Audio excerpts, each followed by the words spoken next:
بسم اللہ الرحمن الرحیم نحمدہ ونصلی علی رسولہ الکریم اما بعد۔ احباب گرامی، ہمارا یہ رد قادیانیت کورس کا آج تیسرا سبق ہے، اور اس تیسرے سبق میں ہم قرآن مجید کی آیت کا مفہوم پڑھیں گے۔ ما کان محمد ابا احد من رجالکم ولکن رسول اللہ وخاتم النبیین۔ اس آیت کا مفہوم پڑھیں گے اور ختم نبوت کے متعلق 5 کتابوں کے نام آج پڑھیں گے۔ سب سے پہلے اس آیت کی تشریح کیا ہے، اس کا مطلب کیا ہے، یعنی آپ اس کا معنی تو یہ ہے کہ محمد نہیں ہے تم مردوں میں سے کسی کے باپ، ولیکن رسول اللہ، لیکن وہ اللہ کے رسول ہیں اور تمام نبیوں کے خاتم ہیں۔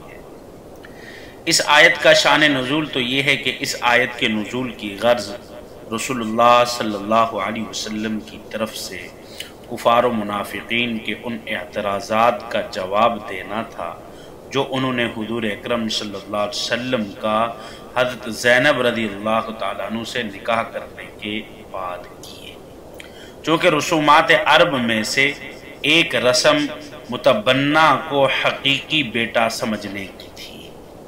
جب آپ صلی اللہ علیہ وسلم نے حضرت زینب بنت جحش سے نکاح کیا تو اس وقت لوگوں نے اعتراض کیا کہ دیکھیں انہوں نے کیسے اپنے حقیقی بیٹے سے نکاح کر لیے ہے، تو جس کے استئصال کے لیے اللہ تعالیٰ نے 2 طریقے اختیار کیے ہیں، ایک قولی طریقہ اور ایک فعلی طریقہ اختیار کیا ہے، عملی طریقہ جسے کہتے ہیں۔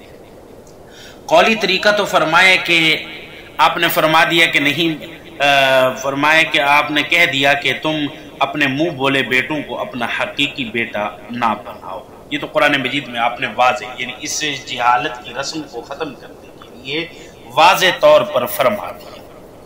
اور عملی طریقہ یہ ہے کہ حضرت زینب کا حضور اکرم صلی اللہ علیہ وسلم سے نکاح کرا دیا، کیونکہ جس سے پتہ چلتا ہے کہ حضرت زید یہ حضور اکرم صلی اللہ علیہ وسلم کے حقیقی بیٹے نہیں تھے، بلکہ یہ منہ بولا بیٹے تھے، جسے متبنہ بیٹا کہتے ہیں یا لپالک کہتے ہیں۔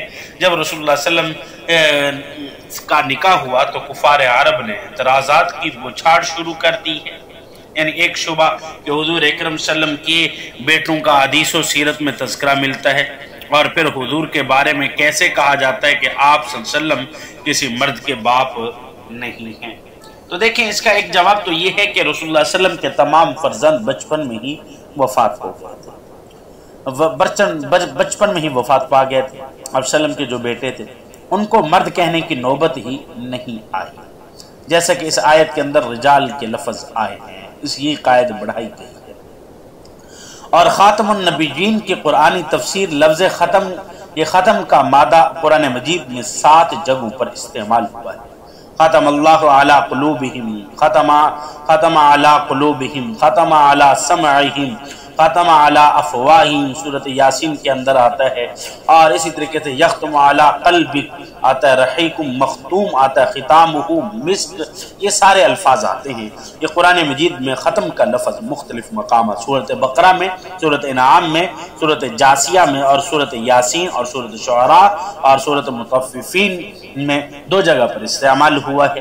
تو ان تمام مقامات میں قدر مشترک یہ ہے کہ کسی چیز کو ایسے طور پر بند کرنا کہ بہر سے کوئی چیز اس میں داخل نہ ہو سکے اور اندر سے بہر نہ آ سکے، لہٰذا ایسے اب خاتم النبیین کا مطلب یہ ہوگا کہ حضور اکرم صلی اللہ علیہ وسلم کی آمد پر اللہ تعالیٰ نے انبیاء علیہم السلام کے سلسلے پر ایسے طور پر بندش کر دی کہ اب کسی نبی کو نہ اس سے نکالا جا سکتا ہے اور نہ ہی کسی نئے شخص کو سلسلہ نبوت میں داخل کیا جا سکتا ہے۔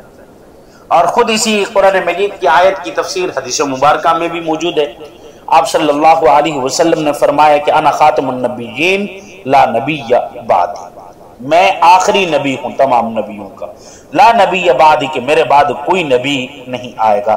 یہاں خاتم النبیین کی تفسیر آگے خود فرمائی لا نبی بعدی، کہ آپ نے آگے خود فرما دیا کہ انا خاتم النبیین، میں آخری نبی ہوں۔ کیا مطلب اس بات کا، کیا میں آخری نبی ہوں؟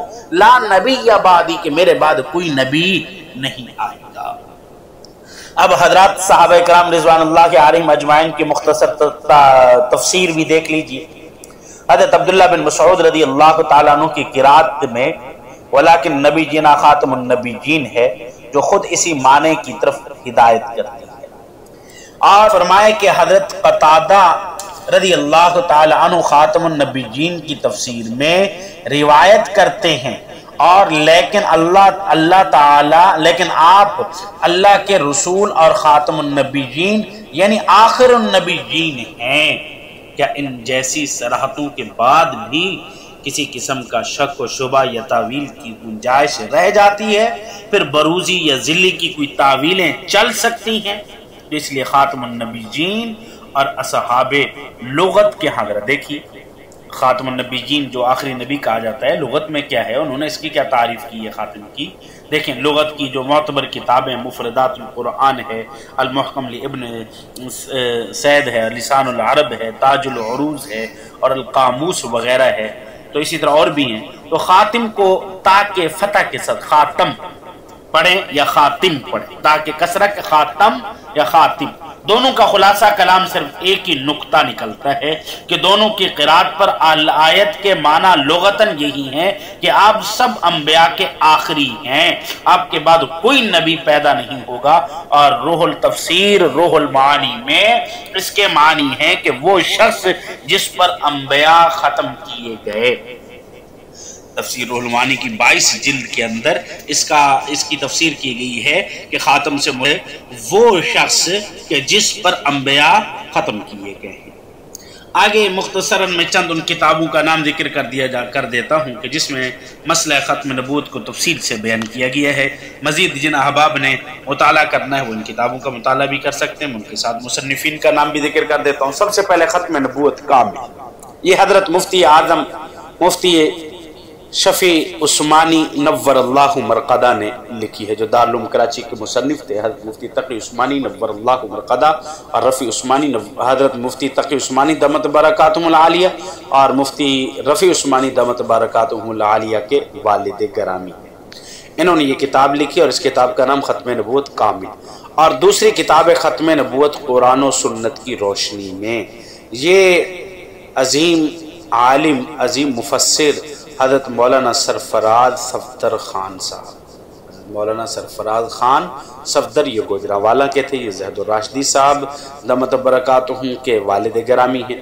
اور تیسری کتاب عقیدہ ختم نبوت، یہ حضرت مولانا محمد یوسف لدھیانوی نور اللہ مرقدہ نے لکھی ہے۔ اور تیسری کتاب فلسفہ ختم نبوت، یہ مولانا حفظ الرحمان صاحب نے لکھی ہے۔ اور پانچویں کتاب خاتم النبیین ہے، اور یہ کتاب حضرت مولانا شاہ انور شاہ کشمیری علیہ الرحمہ نے کشمیری علیہ الرحمہ نے لکھی ہے۔ یہ تفصیلی کتابیں ہیں، جو احباب ختم نبوت پر تفصیل سے مطالعہ کرنا چاہتے ہیں تو یہ ان کتابوں کا مطالعہ کریں۔ اللہ رب العزت ہمیں نیک عمل کرنے کی توفیق عطا فرمائے۔ وآخر دعوانا الحمدللہ رب العالمین۔